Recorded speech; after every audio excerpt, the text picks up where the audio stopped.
glass half full perspective to what and how sustainability is the lifestyle for the future. It can really affect everything you do, from your health, wallet, environment, money, even your morals. So our goal, to help save the planet one show at a time. Now, welcome to the Green Room. Welcome everyone to In the Green Room. I'm Kinga. And I'm Chet. I hope everybody's having a good day, even though it's been a little bit of a stressful week. It's been a great day. But yeah, that's what I'm saying. Day. In the Green Room is your little happy place, your little positive zone where all we talk about is good news and good things. And we're here saving the planet. One show at a time. And we've got a legend in the studio today. A legend. Garry Edens, say hello. Hello, happy to be here, Kinga. I thought I knew you only on the trail as we hike each morning, and now I realize you're a famous host of a worldwide show. You are the most famous, legendary radio broadcaster and also famous for your jingles, and I'm so just excited that you're here. I just can't. We talked about you coming on the show maybe 6 months ago, and I'm super excited. I know you're going to want to come back. Oh, sure will. We also have Doc back in the studio. Can you say hi? Hello, everyone. Nice to be here. Dr. James Kneller, and he's going to be giving us some health tips today, too. So I am so excited about your entire life and everything you have accomplished. It's really remarkable. Tell us what is the most memorable time of your life and how you transition from being a disc jockey to where you are now? Well, I accidentally started in radio when I was in high school in Salisbury, North Carolina. They had a program called Teen Time, and they had a high school student on each afternoon on a local radio station between 4 and 5 p.m. And he Teen Time, and he played the hits. And so a guy who was head of that show at the time was a senior, and he said, you know, when I graduate, Garry, why don't you take it over? I said, I've never been on the radio. He said, well, come on, be on my show this afternoon. So I was. He said, hey, you're the man. You should take it over. So when I was a sophomore in high school, I became a disc jockey. Now, I didn't learn until later when I got into college that girls like jocks, but what they liked is real jocks, not necessarily disc jocks. But I did. I feel like that's changed a little bit, though. Yeah. Nowadays, the girls might like the disc jockeys better. Well, maybe so. At any rate, I did that for high school years, and then when I was in college at the University of North Carolina at Chapel Hill, I did it on the weekends, and then later I did it afternoon drive on WKIX, AM and FM in Raleigh, and I did afternoon drive from 3 to 7 each afternoon, Monday through Friday, and man, what a fun job that was. How old were you at the time? Well, I was maybe 20, 21, 22. I maybe started when I was 19 or something, but I thought I was the teenage rage. I had ratings of a 69% share in the Hooper ratings. In other words, 2/3 of the people who were listening to the radio were listening to my show. Wow. Well, what I didn't fully appreciate is they were listening to the Beatles and the Rolling Stones and all of that. But that sure helped get ratings, and it was on AM and FM. It was one of the first FM top 40 rock stations in America. So it was legendary. We served about 2.5 million people. Wow. Wow, that's very impressive. Did you choose all the songs, or were you told what to put on? Well, there's a thing called Tribute to WKIX, which you've seen. Basically, it was almost freeform radio. Each show's host kind of played what he wanted to, even though we were supposed to play what the program director said, but we ignored that and played the hits and played what we wanted to and never got in trouble. And as long as the boss, Mr. Holder, liked you, that was okay. So would you use vinyls and mix them in live? Or what was your equipment you were using? They were 45s. Okay, cool. Yeah. Good question. Yeah, right. Well, I use some original turntables. I mean, they're Audio Technicas, new devices. But well, some of the commercials were on these big, long playing deals. But most of them were on tape cartridges by that time. We'd really advanced to tape cartridges. Okay. So what were some of your favorite musicians and bands at that time that you were playing? Well, when I was a DJ in high school, it was Elvis Presley and all of these rock and roll singers, Little Richard and just all of the early days of rock and roll. What about Led Zeppelin or Rolling Stones? Were they around? That was a little later. That later. Was more in the 60s. But when I started in the 50s, rock and roll had started with Bill Haley and the Comets and Rock Around the Clock and that sort of thing. So at any rate, I got pretty good with the music from about 1957 until I got out of radio in the 80s or so. So I enjoyed the music, but I also enjoyed the commercials. Because I wrote and sold commercials. My second job in radio after I got my degree in business was I decided to go into sales. I looked around the parking lot of the radio station where I worked, and I saw that most of the better cars were owned by guys in sales. And I'd majored in business, so I said, okay, I guess I'll be a salesman. So I started selling advertising. But I was okay at that because I would write the commercials and voice them, and so I had some success doing that. And, did you prefer the work you did on the radio, disc jockeying and working with the music side, or your advertisement work? Which one was more fun and fulfilling for you? Well, they both were, but my road to moving up in management was getting into sales and then later management and then later ownership of radio stations. And so I've had every job there is in radio except being an engineer, probably. Okay, cool. Yeah. Speaking of which, our engineer, Rockin' Robin, it's her birthday today. Happy birthday. Happy birthday, Robin. I don't sing. But you're funny, so you have the radio personality, Robin. Come on. Don't cut yourself short. Happy birthday. We're celebrating later. So back to you, Garry Edens, who I'm just mesmerized by how you hike every single day with a big smile on, and everybody. It seems like every person on the mountain. It doesn't matter what time you go, everybody. How long have you been hiking? Oh, I used to be a runner. In fact, our radio station, KOY, used to sponsor the Runner's Den KOY 10K with Rob Wallach of the Runner's Den. And so we kind of got in on the running craze in 1978, I want to say. So I ran for many, many years. And it wasn't until about 10 or 15 years ago that I switched over from running to hiking. You get as much exercise. You just have to hike longer than you run. But speaking of hiking, one of your guests from a few weeks ago, Gary Driggs, and I, 20 years ago, started something called the Two Garys Hikes, Gary Driggs and Garry Edens, and this will be our 20th anniversary, and we take about 8 or 10 fellows to interesting places like the Grand Canyon or Zion National Park or the Chiricahuas or the Wave or any number of places. We went to Tubac this year. So we're planning a 20th anniversary of our hike, and we'll probably have about 15 guys going to the Grand Canyon this year. But yes, I like to hike. I hike 7 days a week at 6:30 in the morning in the summer, and now we've gone to winter hours. It's 7 o'clock. Oh, it's a little chilly at 7, damn. Well, it was today. And then after we hike, we go to Starbucks, generally at the Camelback Inn. That's the best Starbucks in town with all that view. And then I go home and shower and shave, and then I'm usually at my office at the Hanover Companies by the crack of 10:30. It's a good morning.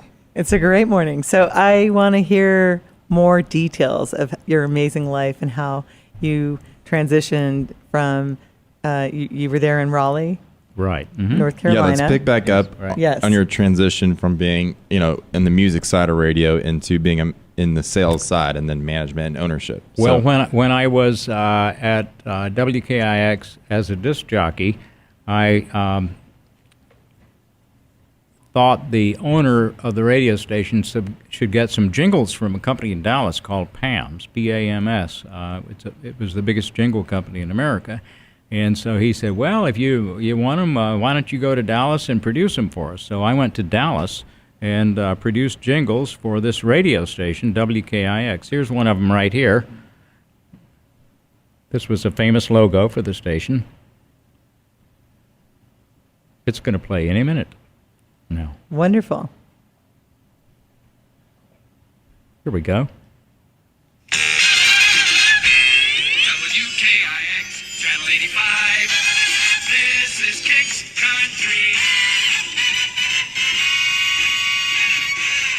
Now, keep in mind, I'm a college student, and I went to Dallas, and I was, like a junior in college or something at the time. And so the general manager of the station said, well, Garry, you don't have a jingle. I said, well, I'd love to have a jingle. Well, that was a real honor for a DJ to have a jingle with his own name in it. So listen what we got. It's the Garry Edens Show. Hey, Garry, is everything gold?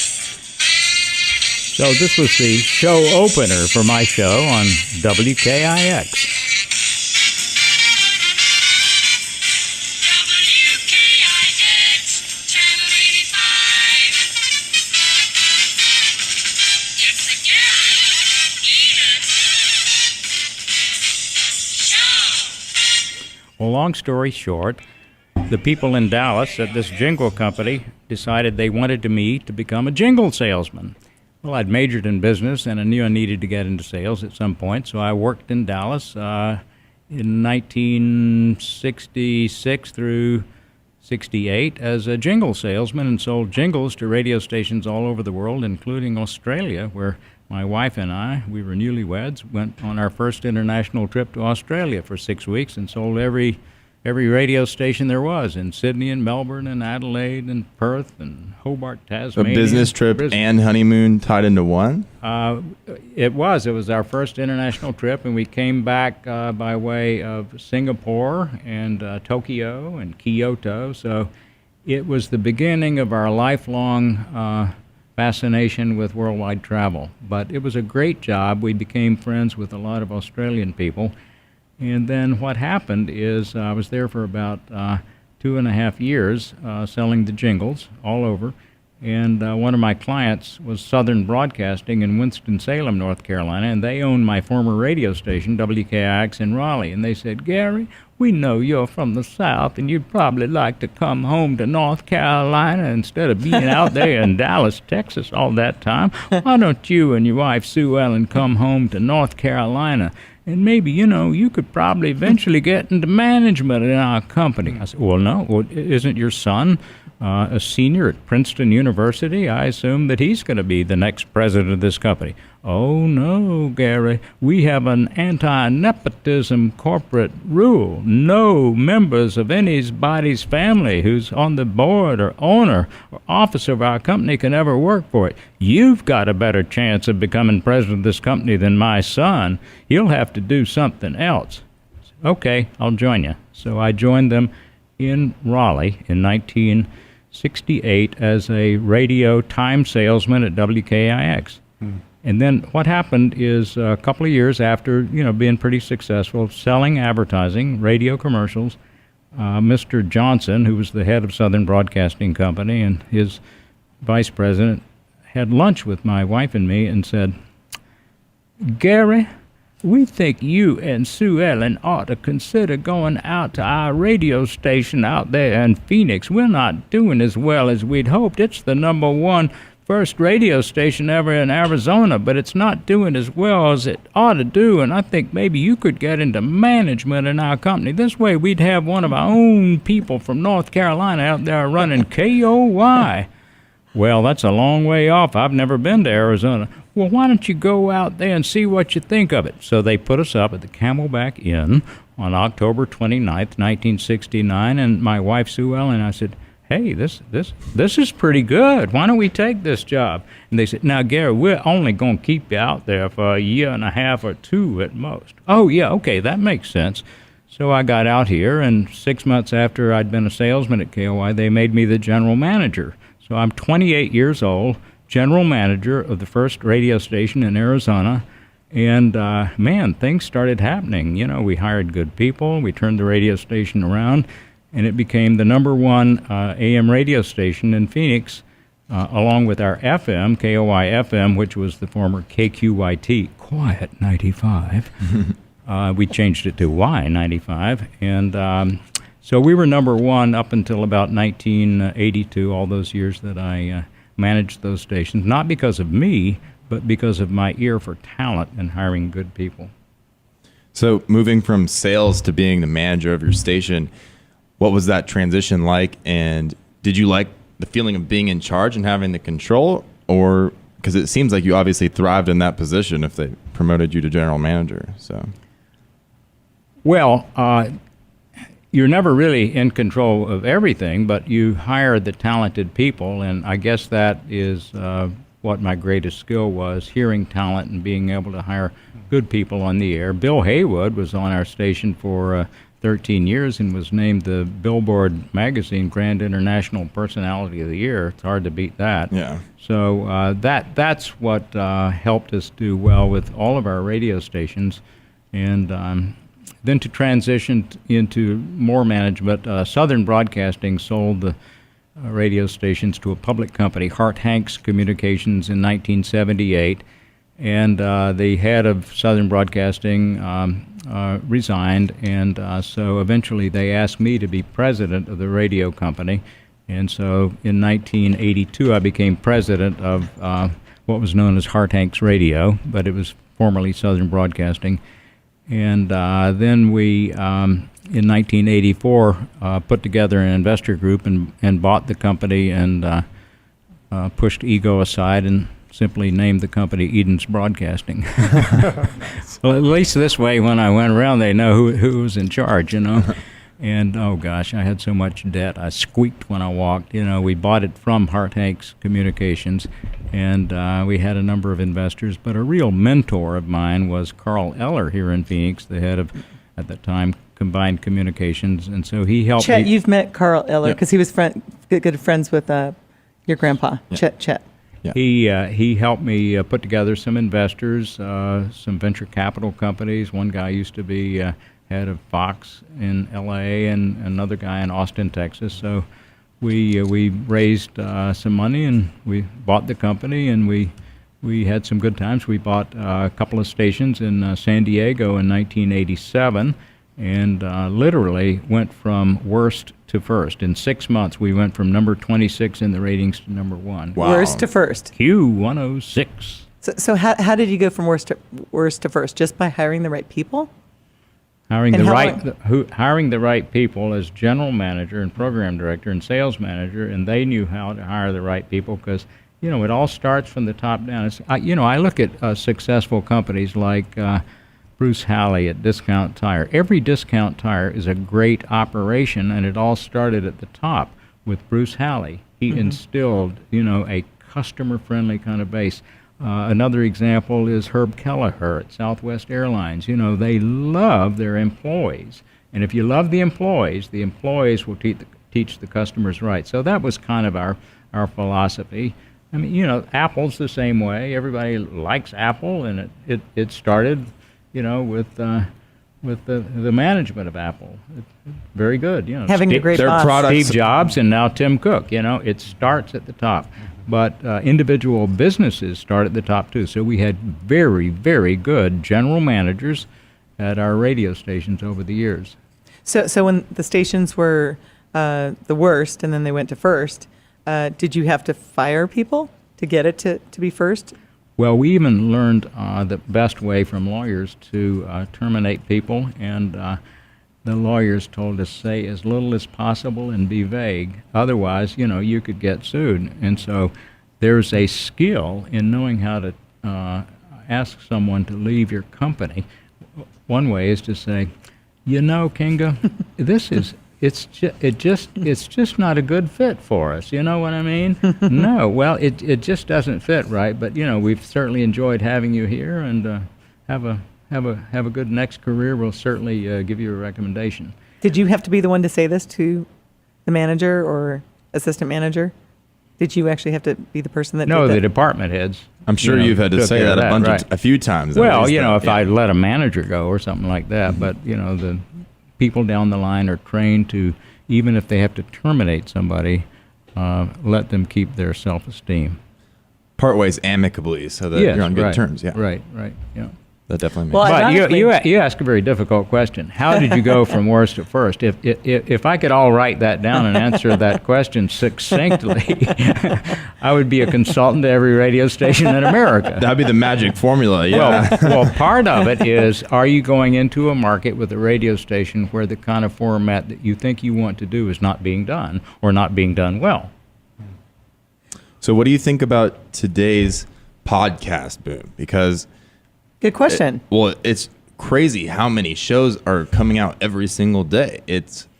But there's like, I don't know, it's kind of watering down the like corporate sponsorship aspect of it, but it's also cool because it's giving shows more freedom and more leeway, that not as censored and controlled. So what For is example, your take Joe on Rogan's show.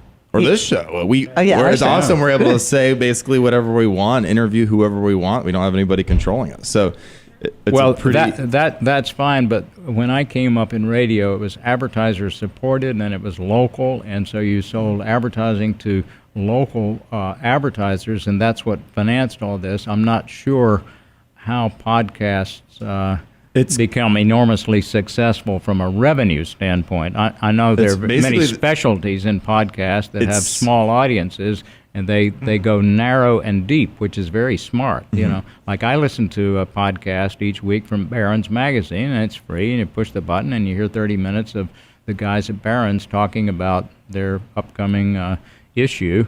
And I'm sure it they're kind of sponsored. promotes their magazine, and so, it doesn't cost them anything to do it. They get in a room like this and start talking for 30 minutes. Well, Gary, we get sponsors, and people pay to be on the show and sponsor, and we can say whatever we want, and I love it. Well, yeah, it's definitely great. Yeah, it's definitely right. more of an abstract structure, but yeah, you can still find good advertisers. It just takes a little bit more work, I think, and just straight effort trying to find the right fit to sponsor the show and who like believes in your content. But Right, it's absolutely. just definitely an interesting boom in like radio and podcasting. Well, over-the-air television and over-the-air radio, their listenership and viewership has gone down because of streaming.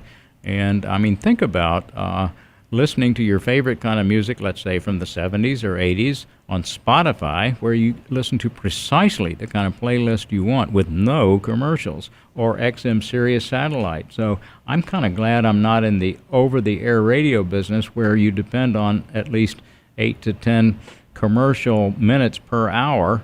And, there were always button pushers who'd punch out the commercials. But it's kind of an interesting business that used to be. Birthday Girl has a comment. I know she used to work for one of your radio stations. So, Robin, happy birthday again. We'd like to hear from Robin. Thank you. And I want to just fill Gary in on kind of the difference between AM, FM, and podcasting. And I actually got my butt busted coming in here my first night training on this job after spending 30 years on AM, FM. Both Gary and I are old school. So we know how things work on the regular dial, that you can't say certain things and you can't do certain things while you're on the air. Right. So my first week of training here, almost 3 years ago, I come in here and the other guy that used to work here, Craig, used to do the studio directing for the green room. Oh, Craig was great. And, we miss Craig. I had this weird thing happen, and it really freaked me out because Julie, your old manager, put all these wine glasses out on the table over here, popped open 2 bottles of wine, and started pouring wine. So I look over at Craig, and I punch him in the shoulder. I'm like, dude, what the F is this? Because as Gary knows, old school radio, you're not allowed to have any alcohol while you're on the air. Right, Gary? I think that was the rule, yeah. Oh, yeah. So I got my first education from transitioning from regular AM, FM radio to working in podcasting. It's the same setup. There's a lot more electronics. We play more the engineer than the engineer because back in our day in radio, we weren't allowed to touch a lot of things. We had to call the PD, the program director, and have the engineer come in and fix them. But I did have to go climb the tower and replace the light bulb one day at KUPD because the engineer was out of town and I was dumb enough to do it because I was young. But Was that when Chuck Artigue ran it? yes, actually it was. He was a neighbor of mine and good friend, and he ran 3 radio stations. Yeah. Oh, yeah, good old Chuck. I miss him. But, So question, did Dave Pratt actually ever work for one of your radio stations? No. Okay, he didn't. Okay. But he was very successful as a competitor. So he was a very competitor. successful, right? So hi, Dave Pratt. If you listen to this show, I know he says he listens to all our shows. So Right. Dave Pratt, here's the Garry Edens, your competitor. So it'll be interesting to see if some of those radio stations that are still, part of the traditional method, if they're going to adapt their advertising structure to like how podcasts are doing it now, or if they're going to try to stay the same. They already have. If you've noticed, most of the AM/FM stations on the dial are taking segments from their shows and putting them into podcast form. So you have like a morning show is usually 3 to 4 hours on the dial. They'll take it and break it up into segments of 23 to 25 minutes and upload it in podcast segments. And sometimes you will get advertisers, but a lot of times the spots aren't included. So they're Well, just interestingly enough, you're talking about AM and FM. I drive a Tesla because I'm very Yay! green and I Yay! like electric cars. At any rate, my Tesla does not have an AM radio in it. Wow. Nor does it have a CD player. Those are so old school. So how do you play your music? Spotify. from his phone. Really? Yeah. I yeah. love it. Oh, yeah. You can even talk into it. Say, Spotify, play me the Beatles. And it'll Wow, play I didn't 'em. realize that Teslas don't have an actual radio. If it's the newest Tesla, he doesn't have to drive it. It doesn't have an AM radio. It has Okay. FM stations and it has HD stations, so you can get anything, but it doesn't have, 550 AM KOY or 620 KTAR. That's so old school. It doesn't have it. Well, Interesting. Most of the stations that were on the AM dial have now moved over to the FM side. Like KTAR has moved over to the FM side. Right. They're now 92.3. Right. The same thing with sports channels that were Right. on the AM dial. They're now moved over to the FM dial Right. because AM's pretty much going out of style. Right. So back to your Tesla. We are here saving the planet One show at a time. And Garry also has tennis shoes that are eco-friendly, that are made out of what, recycled plastic from the ocean? The shoestrings are right. Yeah, these are called Allbirds, and a friend of mine is one of the original investors of this company in San Francisco. But they're called Allbirds. It's a company that has shoes made from wool from New Zealand, and the proprietor of the company, the guy who started, is from New Zealand. We said, "Why'd you name it Allbirds?" He said, "Well, before there were people in New Zealand, it was all birds." But you can remember the name, and it's mostly online, though they do have stores in San Francisco and Chicago and New York and a few places. But I've got about 7 pairs of these. They're $95. You order them online. They're the most comfortable shoes in the world. So you should contact Allbirds to be a sponsor. That's a great idea. Well, you need to get a pair first. You'll like it, and you'll keep buying them. I think we all need a pair. These Definitely. shoestrings are made from recycled plastic bottles found in the ocean. So I love it's very green. I love it. So thank you. And I know we had a long discussion about how you believe in being eco-friendly. You believe in recycling and picking up trash and not polluting the ocean and getting the plastic out. But you don't really believe in climate change. I didn't say that. Oh, okay. Sorry. I said I don't believe in extreme issues to climate change like the Green New Deal and that sort of thing. But we're not going to talk politics. No, we're not. No, I'm really Okay. happy that you Okay. you drive your Tesla Right. and you wear those recycled shoes and you care about recycling, and that makes me Well, happy. yeah, And One- I'm a guy at the top of the trail who picks up the garbage left by the people the night before and put it in the trash can. I hate to see litter on the trail. Yeah, wanting the world Right. to be clean Yeah, shouldn't be right. political. It's just common sense and loving the environment. Yeah. Right.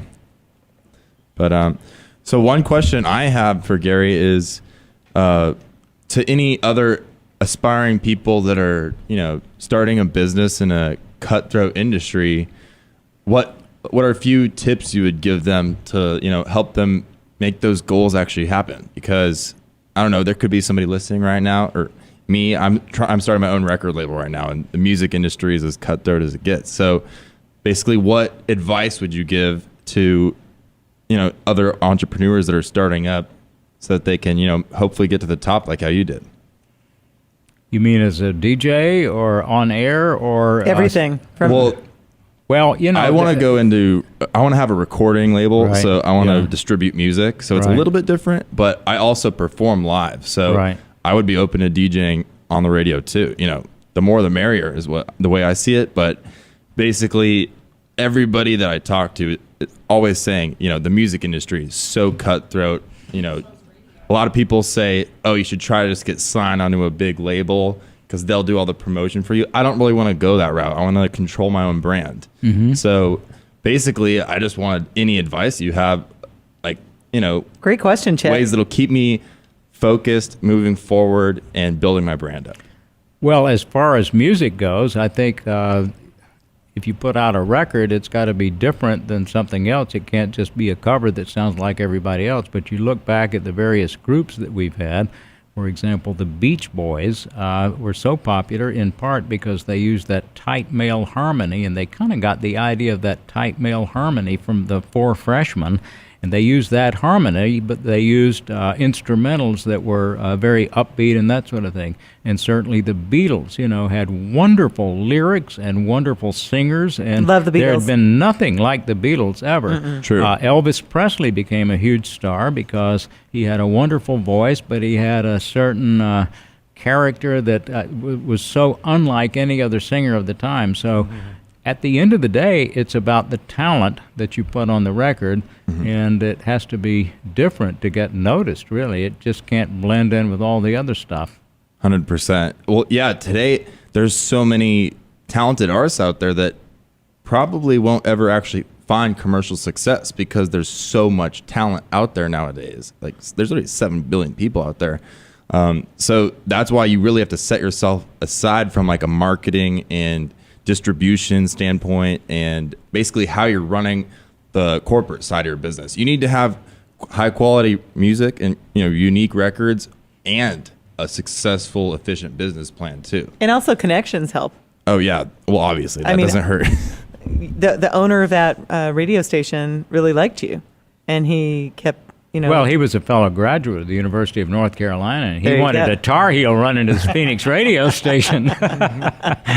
And it's pretty remarkable how you then said, okay, now I want to own all of these radio stations. I mean, it's really amazing what you've accomplished Well, in your thank you. life. Thank you. And we need to get to the fact that he's also an artist. He took up painting. Wow. How long ago? About 20 years ago. Yes. And right now, my wife passed away in January, and it's been very therapeutic for me to take art lessons. So I take from an old friend of mine who I knew from the Phoenix Art Museum, the Men's Arts Council. His name is Bill Lundquist, and he taught for the Scottsdale Artist School, and that's where I first started taking painting lessons. But right now I'm taking about 3 days a week for 3 hours a day. And Wait, so 3 days a this- week for 3 hours Right, each time. and I've done 4 pretty good-sized oil paintings so far this year, but it is therapeutic. I told Bill Lundquist he could charge me what a shrink charges because it's very therapeutic. I don't think about any of my problems like being a widower and having lost my wife of 54 years. I think about how can I make this painting really, really good. You had a beautiful marriage. What was the secret to being married that long?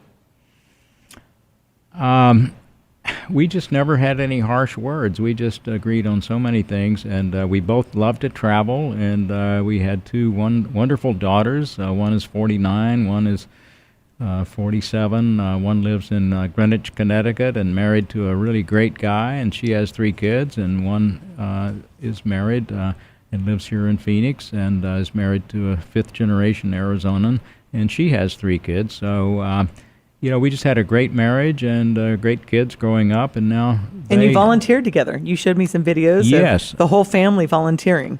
Well, my wife was very involved in a number of charities, including the Barrow board, Barrow Neurological. Institute, and they have the Barrow Ball each year, the Barrow Grand Ball. She was chairman of that one year, but at any rate, sadly, she died of a ruptured aneurysm, and so our family is going to do something special for their study of aneurysm at Barrow. But one of the charities that we got involved in as a family a few years ago is one that's not very well known, and I showed you some pictures of it. It's called Feed My Starving Children, and it's where we got all of our grandkids and both of my daughters together, and we went out to someplace in Mesa, and we filled up these boxes with food that was being sent off to Thailand, and it was just interesting having all the kids involved in That's so helping beautiful. people that don't have enough food. And it was sent off, and so it's a great charity. It's not very well known. We've helped things like fill up the food boxes at Christmas time for the Salvation Army or St. Mary's Food Bank, that sort of thing. But this Feed My Starving Children is a new one that we've discovered that we particularly like. Well, you're a beautiful family for giving back and helping others in need, and I just really, you're just such a role model for everybody out there. Happily married for so long, great kids, worked your way up to owning all these radio stations, and now you're with your company, Hanover, which I don't really quite understand what Hanover does, but can you give us a little tiny glimpse? Well, when we sold the radio stations in 1993, I had a non-compete contract with the people who bought the radio stations here in Phoenix and in San Diego, and so I couldn't be in radio for 5 years, and I was only 52, so I was too young to retire, and I didn't want to retire anyway, but they paid me a non-compete. Otherwise, I could have gone into the radio stations and swiped all the talent and taken them across the street. Taking another one first tourist, yeah. That's right. But at any rate, I didn't know what I was going to do, so I started investing largely in the stock market, but some land investments, and that was a good time to do it, about 1993, 94, and I enjoyed it, and so I formed a subchapter S corporation and came up with the name the Hanover Companies. I wanted it to sound like it'd been around a long time.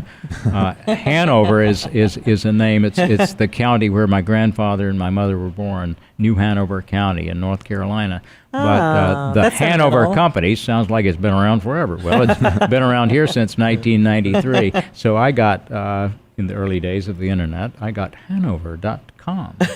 So I was Edens at Hanover.com. But basically what we are is we are a family office, and I manage our family's assets, and hope I do a good job. So you're like a stockbroker? No, I don't broker anything. Okay. I'm a stock picker. Oh, there's a difference. Okay. I don't. Yeah, I direct the companies I use. I use Morgan Stanley, and I direct what I want them to buy, and it's companies kind of like Apple and Google, and Tesla isn't too bad either. And I don't have Tesla. I kind of like to buy companies that consistently make money. I probably should have bought it. It's done very well as a stock, but I don't have it. But I do have companies that make consistent good profits. Many of them pay dividends, like Apple, Blackstone. That's a company that my son-in-law was with for many years. They pay a nice dividend. So basically, I'm an investor, and so I, thanks to iPhones and being able to be connected all the time, I can be in touch. So I can travel and I can still do my job as long as I know what the market's doing and can get the information I need to make intelligent decisions. And if you make, as a stock picker, if you make more right decisions over a long period of time, you do well. And it's not timing the market, it's time in the market. The longer you're in the market with good stocks, the better you do. I bought Berkshire Hathaway 30 years ago. Damn. And still have it. Okay, and went to the Warren Buffett, my wife and I went to the Warren Buffett annual meeting in Omaha, and that was an experience. It's like going to an investment seminar to hear the world's greatest investor, talk for 5 hours after the meeting ends. He answers questions. I remember one was... Was that interesting? Well, yeah, one was, Mr. Buffett, would you on your tombstone like for it to say, here lies the world's richest man? No, ma'am, I'd like it to say, here lies the world's oldest man. That was a good answer. Right. So you actually got to meet Warren Buffett and spend time with him? I didn't spend time with him. I was one of 12,000 people at his meeting, but... Oh, okay. Well, that was interesting. But I do admire him, right. Well, so tell us about meeting Bill Clinton. Oh, okay. I told you to ask me that question. Yeah, that was on the back of my bio. What are some of the most memorable things you've happened along? Well, I had a very good friend who was also in the radio business. He was in Little Rock, Arkansas, and he owned a station there, and his name was Jerry Atchley. He was a great guy, but he was good friends with Bill Clinton, Governor Bill Clinton, who was, governor there for about 10 years. And his lawyer was Hillary Clinton. At any rate, he said, you got to meet Bill Clinton sometime. He's going to be president. And I said, well, okay, sounds good to me. So I was in New York City, up there talking to the banks, begging for money, and Begging for money? Need some investors. well, I had so much debt, I squeaked when I walked. I was explaining away what we're doing with it. They didn't understand radio. We don't have any assets. We have disc jockeys and a few buildings, but that's basically it. It's kind of blue sky company.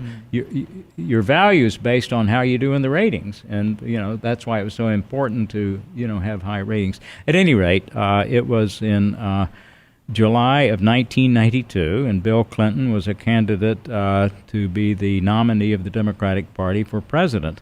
And on the day that he actually was nominated, I was running in Central Park, and I'd finished up my run around the reservoir and everything, and these limousines came by. There were 3 limousines, and out popped the first one, 2 guys that came around to the second limousine, and they opened the door, and lo and behold, it was Governor Bill Clinton. I'm 10 feet away from the guy, so I came up to him and I said, Governor Clinton, I'm Garry Edens, a friend of Jerry Atchley's. Jerry Atchley tells me how to vote for you. Well, Gary, I don't know if you vote for me, but I hope you'll run with me. Would you run with me in Central Park, Gary? I said, well, I'd be honored to, Governor Clinton. So I ran with Bill Clinton for about 2 more miles all around Central Park, and everybody said, yay, Bill, go, Bill. So then afterwards, and he was the nicest guy in the world, afterwards I called my friend Jerry Atchley and said, Jerry, you'll never guess who I ran with in Central Park this morning. Who'd you run with? Your buddy. Oh, did you run with Bill Clinton? I said, I sure did. Well, what'd you think? I said, well, he's a nice guy. He said, well, did you get any pictures? I said, well, no, but there were, pictures being taken. He said, you go down to the Associated Press at 30 Rockefeller Center and tell them you're a member of it, which you are, and tell them you want some pictures of yourself running with Bill Clinton. So I went down there and said, do you have any pictures of Governor Clinton running? Oh, yes, we got pictures of everything he does. Here, look at this. Oh, I'll take this one and this one and this one. He said, you send them to me in Little Rock, and I'll get Bill to sign them. So I sent him. A week later, Gary, great running with you in Central Park, Bill Clinton. And so my buddy, Jerry, said, Gary, I know you're a Republican and all that, but won't it be good to have a friend in the White House? Vote for Bill. So I did. I love your impersonation. That's a great Bill Clinton. So. Well, he's such a likable guy, and he was a pretty darned effective president. Well, your voices are it's just really interesting to listen to you talk. You're really good at doing impersonations. Were you ever on the mic on the air then, or you never had your own show? I did have my own show for about 7 years, right? Okay, yeah, because I was going to say, you're so Garry talented on the Edens mic, show. and you just have that radio voice. So actually, I still do some as a hobby voiceover work. I do political commercials like, with Obama in the White House, we can't afford to have another Democrat in Congress. Be afraid. Be very afraid. Those kind of things. Those are they're negative spots, and I'm an equal opportunity offender. I'll do it from Republicans, Democrats, I don't care. But I do them back east because they don't like to use voices that are well known out here. So back east, I've done lots of political commercials and a few other type commercials, but by and large political commercials. But you do both sides. But Republican and Democrat. Absolutely. They call me the phantom voice of doom. I was going to say, I feel like I could recognize your voice from somewhere. Maybe it was from one of those attacks. Well, they did a feature on me a few years ago on Channel 10. Right after an election, they said, hey, these commercials that run all the time now that the elections are over, here's a guy who did them. You probably heard him before. And, well, they hadn't here in Phoenix. They hadn't heard me. I hadn't been on the air in Phoenix. Was on the air back east, but it was fun. It's kind of a hobby to do that. I don't make my living doing voiceovers. Do your phantom voice again. Yeah, do the phantom voice. With Obama in the White House. No, the other one, your phantom voice. The phantom voice of doom? Yes. Be afraid. Be very afraid. Yes, master. Oh, good timing. Well, actually, what they want now in voiceover, not on political stuff, but is people who who haven't been on the radio. They just want regular sounding people. So when I do some commercials, the guy says, hey, knock it off. Forget that you were ever on the radio. Just read the commercial like a regular person, okay? Don't use that radio voice. Charlie Van Dyke can do that, the voice of Channel 12. You do have you have a variety of voices. That's so exciting. Did your wife get to enjoy all your sounds and voices? She was a blind date, and I was on the radio with these huge ratings, and I was, a legend in my own mind. At any rate, she'd never heard of me. So that made it pretty appealing. I said, well, what radio station? She goes, we listen to that when it plays the music. WKX? Yeah, that's the one we listen to. Well, I'm on the air there every afternoon. I just never have really noticed who's on the air. I just like the music. But I knew she was the one. The first time I met her, she was a blind date. Yeah. Oh. Right. Yep. That's so awesome that you Thank knew you. from the Right. minute you met her. Yep, that's right. So who set you up? A fraternity brother of mine in Chapel Hill. It was to have been on November 22nd, 1963, and it was going to be the Beat Duke parade. My fraternity was building a float for the Beat Duke parade, and President Kennedy was assassinated that day, so I had to call this young girl over at Meredith College, a girls' college. I said, terrible about the president. Everything's been called off, and I'll call you again sometime. So about a week or two later, I called her, and that was the last date I ever had. I knew. I don't know if she knew, but I knew. That's and we beautiful. got married a year and a half later. Yeah. How did you propose?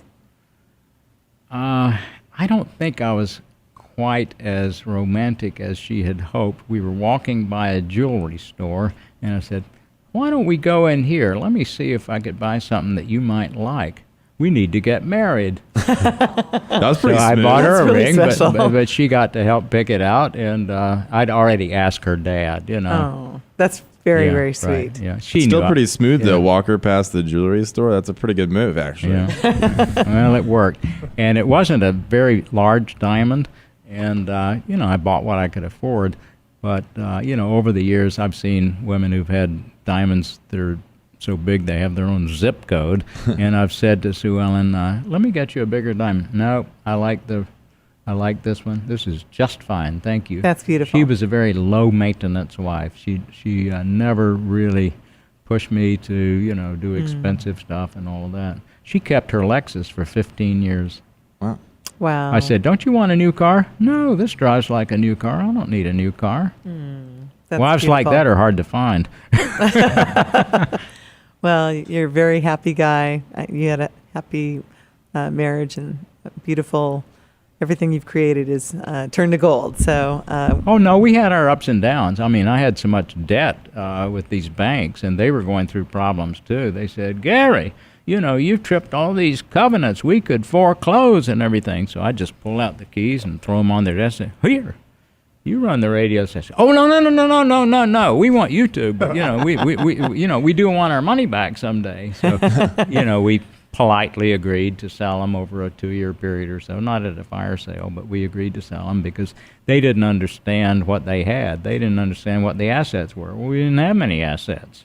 Some of our stations were in rented property, and, all we had was talent. And that's hard for bankers to get their arms around and say, how much is this radio station really, really, really worth?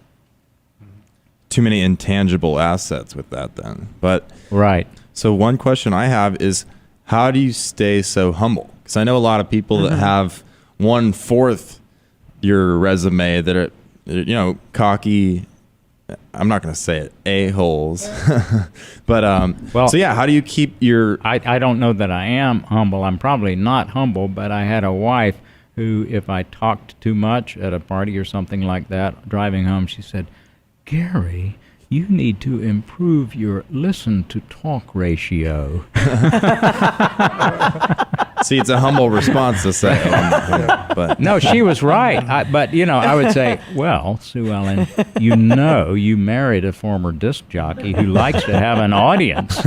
I know, but still you need to let others talk more and you need to listen more. See, it's really sweet how you keep always giving her credit. That's really a great husband. Well, I really do, yeah. That's a beautiful thing. We never had any major arguments. I hope except that I talked too much and didn't listen enough. But it was never harsh words. She would, women talk differently, and I think y'all speak in code and stuff like. I mean, she didn't speak to me in commands. Like she'd be in the car, and she would say, "Does it seem hot to you?" Well, why didn't she just say, "Gary, would you make it cooler in the car, please?" Does it seem hot to you? Yeah. And she wouldn't say, "Gary, slow down." She would say, "Gary, remember the speed limit." Okay, I do remember it. Why? You're going too fast. So she was a little bit passive aggressive, but was friendly with it. Sounds like. Very, very friendly with it. Right. See, I'm very. aggressive. I feel like Yeah. I'm the opposite. I'm like, yeah, do this. Right. But I need a little bit of that, chill, zen, listening skills. So Right. I'm glad I picked your brain about that a little bit. A good marriage, really, in the early days during the courtship, it goes from 3 words. I love you. You say that a lot. And then later on in the marriage, to make it successful, it kind of gets reduced down to 2 words. You're right. As usual. Right again. It's really simple. You got to know the right words to say. And I bet you made her laugh all the time. Well, she had a pretty good sense of humor. At her funeral, they put together this little Sue Ellen book, and it was all these Sue Ellenisms, and it was all these funny lines. Some of them were from North Carolina that she learned, like, "Good night from Goldsboro." Well, that was a line that her father had, and he was a funny guy, and so they had these caricatures of her and all these funny lines that she used. And so we gave these books out to the people who came to the reception. They had 800 people at her funeral. 800 people at her funeral. And, the good thing about that was she died before the pandemic. Otherwise, there wouldn't have been a funeral. I feel so sorry for people who died and can't have funerals, or people who want to have a wedding and they can't. But it was at the St. Francis Xavier Church, and we're not members of that. Our church, Valley Presbyterian, was being remodeled, so we needed a bigger place. And so the Jesuits there were kind enough to let us use their church, and we thought it'd be a Catholic/Presbyterian service.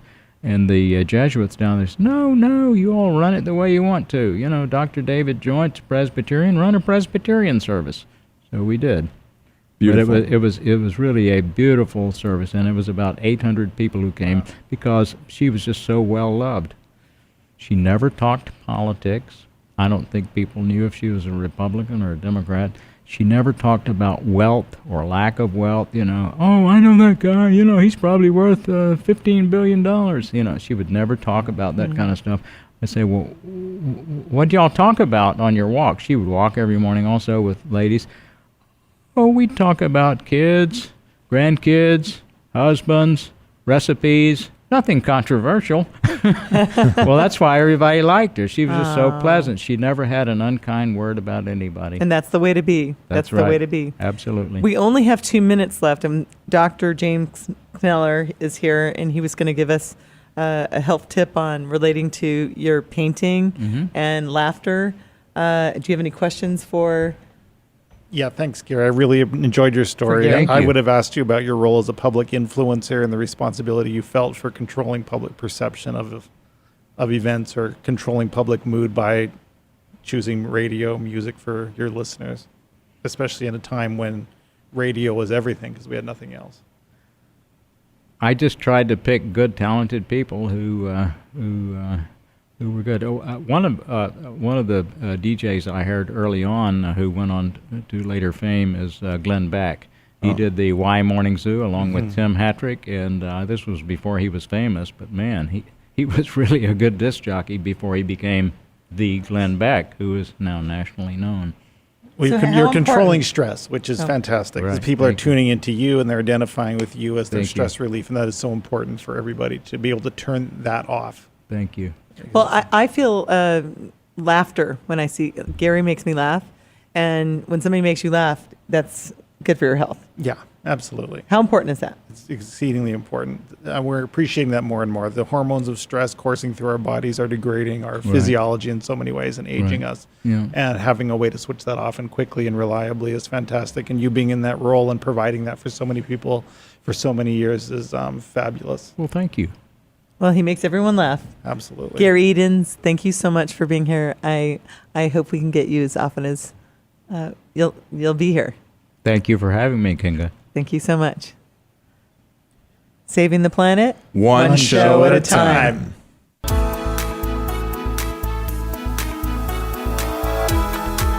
Thank you for listening to In the Green Room. Join us here live every Tuesday at 6 p.m. or anytime on demand 24/7 on StarWorldWideNetworks.com.